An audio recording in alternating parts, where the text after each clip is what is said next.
ಕರ್ತನ ಪರಿಶುದ್ಧ ನಾಮದಲ್ಲಿ ನಿಮ್ಮೆಲ್ಲರಿಗೂ ನನ್ನ ಪ್ರೀತಿಯ ವಂದನೆಗಳನ್ನು ತಿಳಿಸ್ತೀನಿ ಪ್ರಿಯರೇ. ಇವತ್ತು ಒಂದು ಇಂಟ್ರೆಸ್ಟಿಂಗ್ ಟಾಪಿಕ್ ನಿಮ್ಮ ಮುಂದೆ ಪ್ರೆಸೆಂಟ್ ಮಾಡ್ತಾ ಇದ್ದೀನಿ. ನೀವು ಓದಿರ್ತೀರ ತಮ್ನೈಲ್, ಚರ್ಚ್ನಲ್ಲಿ ಶಿಳ್ಳೆ ಹೊಡೆಯಬಹುದಾ, ಬೈಬಲ್ ಏನು ಹೇಳುತ್ತೆ ಅಂತ.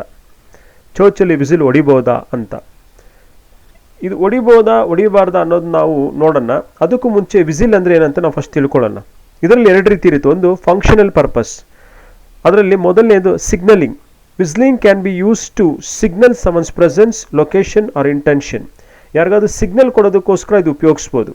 ವಾರ್ನಿಂಗ್, ಅಲ್ಲಿ ಏನಾದರೂ ಪೊಟೆನ್ಷಿಯಲ್ ಡೇಂಜರ್ ಇದ್ದರೆ ಅಲ್ಲಿ ವಾರ್ನಿಂಗ್ ಕೊಡೋಕ್ಕೆ ಅದನ್ನು ಉಪಯೋಗಿಸ್ಕೋಬೋದು. ಮೂರನೇದು ಕೋಆರ್ಡಿನೇಷನ್, ತಮ್ಮಲ್ಲಿ ಸಹಕರಿಸ್ಕೊಳ್ಳೋದಕ್ಕೋಸ್ಕರ ಸ್ಪೋರ್ಟ್ಸಲ್ಲಾಗಲಿ ಎನ್ವಿರಾನ್ಮೆಂಟಲ್ ಆಗಲಿ ಆ ರೀತಿಯಾಗಿ ಕೋಆರ್ಡಿನೇಷನ್ಗೋಸ್ಕರ ಉಪಯೋಗಿಸ್ಬೋದು. ಇನ್ನೊಂದು ಘಟ್ಟ ಬಂದು ಎಮೋಷ್ನಲ್ ಎಕ್ಸ್ಪ್ರೆಷನ್ ಅಂತ, happiness and joy. Whistling can be a spontaneous expression of happiness, contentment or joy ಅಂತ. ಅತಿಯಾದ ಸಂತೋಷ ಆದಾಗ ತಮ್ಮನ್ನು ತಾವು ವ್ಯಕ್ತಪಡಿಸ್ಕೊಳ್ಳೋದಕ್ಕೋಸ್ಕರ ಅವ್ರು ಏನು ಮಾಡ್ತಾರೆ ಅಂದರೆ ವಿಸಿಲ್ ಹೊಡಿತಾರೆ. Next relief and stress release ಅಂತೆ. Whistling can be a way to release tension, anxiety or stress. ಸ್ಟ್ರೆಸ್ನ, ಆಂಗ್ಸೈಟಿನ, ಟೆನ್ಷನ್ ರಿಲೀಸ್ ಮಾಡ್ಕೊಳ್ಳೋಕ್ಕೂ ಇದನ್ನು ಉಪಯೋಗಿಸ್ತಾರೆ ಅಂತ ಹೇಳಲ್ಪಡುತ್ತೆ. Nervous habit, some people whistle when they are nervous, anxious or feeling uneasy. Uneasy ಇದ್ದಾಗ, anxious ಇದ್ದಾಗ, ನರ್ವಸ್ ಇದ್ದಾಗ ಅವ್ರು ವಿಸಿಲ್ ಹೊಡೆದು ಆ ರೀತಿಯಾಗಿ ತೋರಿಸ್ಕೊಳ್ತಾರೆ ಅಂತ ಹೇಳುತ್ತೆ. ಹೀಗಿರಲಿ, ನಾವು ಎಲ್ಲ ಕಡೆ ವಿಸಿಲ್ ನೋಡ್ತೀವಿ. ವಿಸಿಲ್ ನೋಡ್ದಿರೋಂಥ ಸ್ಥಳ ಏನಿರಲ್ಲ. ಒಂದು ಸಿನಿಮಾನ ನಾವು ನೋಡ್ತಿರ್ಬೇಕಾದಾಗ ಅಥವಾ ಅಭಿಮಾನಿಗಳು ನೋಡ್ತಿರ್ಬೇಕಾದಾಗ ಅವರು ತಮ್ಮ ಹೀರೋನ ನೋಡಿದ ತಕ್ಷಣ ಅವ್ರು ವಿಸಿಲ್ ಹೊಡಿತಾರೆ, ಎಕ್ಸ್ಪ್ರೆಸ್ ಮಾಡ್ತಾರೆ ಆ ರೀತಿಯಾಗಿ ತಮ್ಮ ಸಂತೋಷ, ಅಭಿಮಾನವನ್ನು. ಇಲ್ಲ ಅಂದರೆ ಒಂದು ಹುಡುಗಿ ಹೋಗ್ತಿದ್ರೆ ಒಂದು ಹುಡುಗ ವಿಸಿಲ್ ಹೊಡೆದು ಪುಂಡಾಟಿಕೆಯಿಂದ, ಪೋಲಿ ತಂದಿಂದ ಏನು ಮಾಡ್ತಾನೆ, ವಿಸಿಲ್ ಹೊಡಿತಾನೆ. ಮೂರನೇದು ಡ್ರೈವರ್ ಏನು ಮಾಡ್ತಾನೆ, ಸ್ಟಾಪ್ ಬಂದಾಗ ವಿಸಿಲ್ ಹೊಡಿತಾನೆ. ಆ ಸ್ಟಾಪಲ್ಲಿ ಅವ್ರು ಏನು ಮಾಡ್ತಾರೆ, ಡ್ರೈವರ್ ನಿಲ್ಲಿಸ್ತಾನೆ. ವಿಸಿಲ್ನ ಬಗೆಬಗೆಯಾಗಿ ಏನು ಮಾಡ್ತಾರೆ, ಉಪಯೋಗಿಸ್ತಾರೆ ಅಲ್ವಾ. ಇರಲಿ, ಈಗ ಬೈಬಲಲ್ಲಿರುವಂಥ ರೆಫರೆನ್ಸ್ಗಳನ್ನ ನಾವು ಗಮನಿಸೋಣ. ಜಕರಯ 10:8 ಈ ರೀತಿ ಬರೆಯಲ್ಪಟ್ಟಿದೆ. ನೀವು ಕನ್ನಡ ಬೈಬಲ್ ನಿಮ್ಮ ಜೊತೆಲಿ ಇಟ್ಕೊಂಡು ನೀವು ಗಮನಿಸ್ರಿ. I will whistle for them to gather them together, for I have redeemed them, and they will be as numerous as they were before ಅಂತ ಹೇಳ್ತಾನೆ. ನಾನು ವಿಸಿಲ್ ಮಾಡಿ ಅವನ್ನೆಲ್ಲರನ್ನ ಒಂದುಗೂಡಿಸ್ತೀನಿ, ಅವನ್ನ ವಿಮೋಚಿಸ್ತೀನಿ ಅಂತ ಹೇಳ್ತಾನೆ. ಹಾಗಾಗಿ ದೇವರು ಕೆಲವ್ರನ್ನ ಕರೆಯೋದಕ್ಕೋಸ್ಕರ ವಿಸಿಲ್ ಹೊಡಿತಾನೆ ಅಂತ ಹೇಳ್ತಾನೆ. ಅಂದರೆ ಒಂದುಗೂಡಿಸ್ತಾನೆ, ಒಂದು ಕಡೆ ಅವ್ರನ್ನ ಏನು ಮಾಡ್ತಾನೆ, ಸೇರಿಸ್ತಾನೆ. ಹಾಗಾಗಿ ಆ ರೀತಿಯಾದಂಥ ಎಕ್ಸ್ಪ್ರೆಷನ್ಸನ್ನು ಉಪಯೋಗಿಸ್ಕೊಳ್ತಾನೆ. ಬಹುಶಃ ಇದು ಕಾಲಿಂಗ್ ಅಂತಲೂ ನಾವು ಕರಿಬೋದು. ವಿಸಿಲ್ ಅಂದಾಗ ಏನು ಹೇಳಿ, ಕರೆಯೋದು.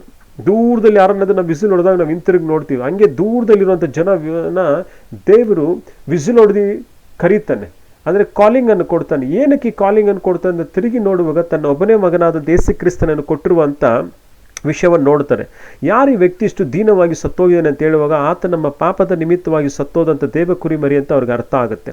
ಆ ರೀತಿಯಾಗಿ ಎಲ್ಲ ಜನರಿಗೂ ರಕ್ಷಣೆ ಕೊಡೋದಕ್ಕೋಸ್ಕರ ಭೂಮಿಯ ಕಟ್ಟೆ ಕಡೆಯಲ್ಲಿರುವಂಥ ಎಲ್ಲ ಜಾತಿ ಮನುಷ್ಯರಿಗೂ, ಧರ್ಮದ ಮನುಷ್ಯರಿಗೂ ಆತನೇನು ಮಾಡ್ತಾನೆ, ಒಂದು ಕಾಲಿಂಗ್ ಕೊಡೋಕೆ ಒಂದು ವಿಸಿಲ್ ಹೊಡಿತಾನೆ. ಎರಡನೇದು ಗಮನಿಸಿದಾಗ ಐಸಯ 5:26 ಸೇಮ್ ಇದನ್ನು, he will also lift up a standard the distant nation and will whistle for it from the ends of the earth and behold it will come with speedy swiftly ಅಂತ ಹೇಳ್ತಾನೆ. Same ಇದೇ ರೀತಿಯಾದಂಥ reference ಇಲ್ಲಿ ನಾವು ನೋಡ್ಬೋದು. Next ನಾವು ಗಮನಿಸಿದಾಗ Isaiah 7:18, Isaiah 7:18 in the day the Lord will whistle for the fly that is the remotest part of the rivers of the Egypt and for the bee that is in the land of Assyria ಅಂತ ಹೇಳ್ತಾನೆ. ಅಜರಿಯಾದಿಂದ ಒಬ್ಬ ರಾಜನನ್ನು ಕರೆಸ್ಕೊಳ್ಳೋದಕ್ಕೋಸ್ಕರ, ತನ್ನ ಜನರ ವಿರುದ್ಧವಾಗಿ ನಿಲ್ಲಿಸ್ಕೊಳ್ಳೋದಕ್ಕೋಸ್ಕರ ಅವನನ್ನು whistle ಹೊಡೆದು ಕರೀತಾನೆ, ಕರೆದು ತನ್ನ ಜನರನ್ನು ಒಪ್ಪಿಸ್ಕೊಡ್ತಾನೆ ಅಂತ ಇಲ್ಲಿ ನಾವು ಈ ಕಾಂಟೆಕ್ಸ್ಟಲ್ಲಿ ನಾವು ತಿಳ್ಕೊಬೋದು. ಇದು ಈ ಬೈಬಲ್ ರೆಫರೆನ್ಸ್ ಕುರಿತು ಮಾತಾಡುವಂಥದ್ದು. ಹಾಗಾದರೆ ಈಗ ಚರ್ಚೆ ಏನು ಅಂದರೆ, ಚಿಕ್ಕದಾಗಿ ನಾವು ವಿಸಿಲ್ ಹೊಡಿಬೇಕಾ ಹೊಡಿಬಾರ್ದಾ ಅನ್ನೋದೊಂದು ವಿಷಯ ನಾವು ಗಮನಿಸಿದೆ. ಆದರೆ ಆಯಾ ಚರ್ಚ್ಗೆ ನಿಯಮಗಳಿರ್ತವೆ. ಇವಾಗ ಒಂದು ವ್ಯಕ್ತಿ ಚೆನ್ನಾಗಿ ಪ್ರಸಂಗ ಮಾಡ್ತಾ ಇದ್ದಾನೆ, ಪರಿಶುದ್ಧಾತ್ಮ ಚೆನ್ನಾಗಿ ಪ್ರಸನ್ನತೆ ತಿಳಿದು ಬರ್ತಾ ಇದೆ, ಅವಾಗ ಏನು ಮಾಡ್ತಾನೆ ಅಂದರೆ ಆ ಚರ್ಚಲ್ಲಿ ವಿಸಿಲ್ ಹೊಡೆದ. ಆದರೆ ಆ ಚರ್ಚಿನ ನಿಯಮಗಳೇನು ಅಂದರೆ ಅಲ್ಲಿ ಅನುಮತಿ ಇಲ್ಲ. ಅನುಮತಿ ಇಲ್ಲದೆ ಇದ್ದಾಗ ಅದರದೇ ಆದಂಥ ಚೌಕಟ್ಟಿನಲ್ಲಿ ಸಭೆ ಏನಿದೆಯೋ ಅವಾಗ ನಾವು ಹೊಡೆಯೋಕ್ಕೆ ಹೋಗಬಾರ್ದು, ಅದು ಬೆಸ್ಟು. ಕೆಲವು ಚರ್ಚ್ಗಳಲ್ಲಿ ಅದರ ಅಭ್ಯಾಸವಿದೆ, ಅದರ ಅನುಮತಿ ಇದೆ, ಅವಾಗ ಹೊಡಿಬೋದು, ಏನು ತೊಂದರೆ ಇಲ್ಲ. ಸೊ ಹೀಗಿರುವಲ್ಲಿ ನಾನು ಕೇಳೋ ಪ್ರಶ್ನೆ ಏನು ಅಂದರೆ, ಸರಿ ಒಬ್ಬ ವಿಸಿಲ್ ಹೊಡೆದ, ಏನು ತೊಂದರೆ ಇಲ್ಲ. ಸೊ ಕಾಂಗ್ರಿಗೇಷನಲ್ಲಿ ಒಂದು 20 ಜನ ವಿಸಿಲ್ ಹೊಡೆದ್ರೆ ಹೆಂಗಿರುತ್ತೆ?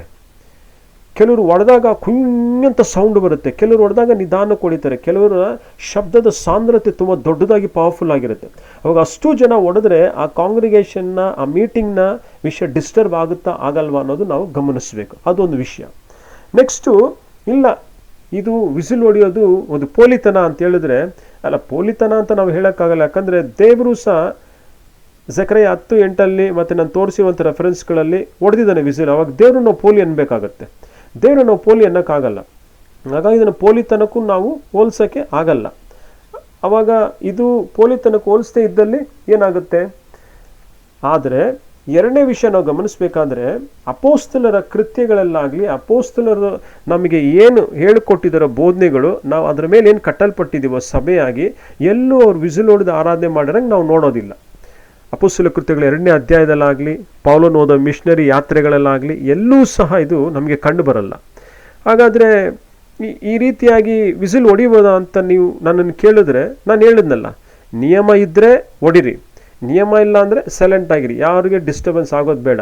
ಆದರೆ ಹೊಡೆದಾಗ ಎಲ್ಲ ಕಾಂಗ್ರಿಗೇಷನ್ ಸೇರಿ ಹೊಡೆದಾಗ ಡಿಸ್ಟ್ರಾಕ್ಷನ್ ಆಗುತ್ತೆ, ಪ್ರಸಂಗ ಕೇಳಿಸಲ್ಲ, ಡಿಸ್ಟರ್ಬ್ ಆಗೋಗುತ್ತೆ, ಪ್ರಾಸಂಗಿಕನು ಏನು ಪ್ರಸಂಗ ಮಾಡ್ತಾ ಇದ್ದರೆ ನಮ್ಗೆ ಅರ್ಥ ಆಗಲ್ಲ ಅಲ್ವಾ. ಸೊ ಇದೆಲ್ಲ ವಿಷಯಗಳಿರ್ತವೆ. ಇದನ್ನೆಲ್ಲ ಮೈಂಡಲ್ಲಿ ಇಟ್ಕೊಂಡು ಇವಾಗ ನಾವೇ ಡಿಸೈಡ್ ಮಾಡಬೇಕು, ಹೌದು ಹೊಡೆಯೋದ ಬೇಡವಾ ಅಂತ ಅಲ್ವಾ. ಈ ರೆಫರೆನ್ಸ್ಗಳ ಆಧಾರದ ಮೇಲೆ ಮತ್ತು ನಾನು ಹೇಳಿರುವಂಥ ಈ ವಿಷಯಗಳ ಆಧಾರ ನಾವು ಇಟ್ಕೊಂಡು ಹೊಡಿಬೇಕಾ ಹೊಡಿಬಾರ್ದು ಅನ್ನೋದನ್ನು ನೀವು ಡಿಸೈಡ್ ಮಾಡಿ. ಆದರೆ ನನ್ನನ್ನು ಕೇಳಿದ್ರೆ ಆಯಾ ನಿಯಮಗಳ ಅನುಸಾರವಾಗಿ ಅದನ್ನು ಹೊಡಿಬೋದು, ಹೊಡಿದೇನೆ ಇರ್ಬೋದು. ಆದ್ರೂ ಸಹ ಕೆಲವೊಮ್ಮೆ ಸುಮಾರು ಒಂದು 10-20 ಜನ ಹೊಡೆದ್ರೆ ಏನಾಗುತ್ತೆ, ಡಿಸ್ಟರ್ಬ್ ಆಗುತ್ತೆ. ಹಾಗಾಗಿ ಹೊಡಿಬಾರ್ದು, ಹೊಡಿಬೇಕು ಅನ್ನೋದು ಈ ಪಾಯಿಂಟ್ಸ್ ಮೇಲೆ ಆಧಾರವಾಗಿರುತ್ತೆ. Thank you friends. ಈ ಮೆಸೇಜ್ ನೀವು ಕೇಳಿದ್ದೀರಿ, ಅದನ್ನು ಬೇರೆಯವ್ರಿಗೂ ಶೇರ್ ಮಾಡಿ. ನೆಕ್ಸ್ಟ್ ವಿಡಿಯೋ ಪ್ರೆಸೆಂಟ್ ಮಾಡೋರಿಗೂ ಕರ್ತನ ಒಂದು ಕೃಪೆ ನಮ್ಮೆಲ್ಲರನ್ನ ಆವರಿಸಿರಲಿ. Thank you.